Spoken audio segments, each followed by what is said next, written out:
Egunon, Arantxa. Kaixo bikote. Mira, Elai ez da ongi sentitzen eta ea baloratzen alduzun. Bale, primera, guazen ikustera eta komentatuko dizugu. Bale, Aitor? Vale. Gero arte, Aitor, guazen, txiki.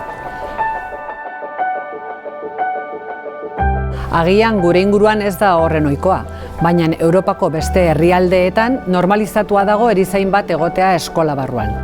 Guk 19 urte daramatzagu honetan lanean. Beno, Laia, guazen ikustera pixka bat, eta nola zaude, bale, Maitia? Termometroa jarriko dugu. Ze moduz pasa duzu gaua, txiki, ongi? Lo egin duzu gustora? Eta altxatu zarenean, ongi zinen? Ongi jarriko dugu, eta laizter pipipik egingo du, ikusiko duzu. Batetik asistentzia, umeak eskolan jakina gaixotzen dira, eta nik egiten diet lehenengo atentzioa. Horrek bermatzen du profesional baten ikuspegia.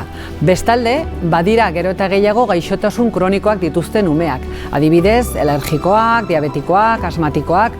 Orduan nire lanaren alderdi bat ere bada horren jarraipena egitea. Bestalde, osasungintzako hainbat arlotan prestakuntza saioak eskaintzen ditut. Besteak beste, sexualitatea, elikadura, lehen sorospenak, bai familiekin, bai profesionalekin eta baita ikasleekin ere. A ber, ze temperatura... Listo, behitu. 36 bat. Pinta hona du. Momentuz, sukarrik ez dago...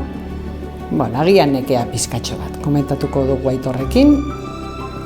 Askotan konturatzen gara tripako min baten atzean benetan ez dagoela min fisikoa. Baizik eta beste zerbait.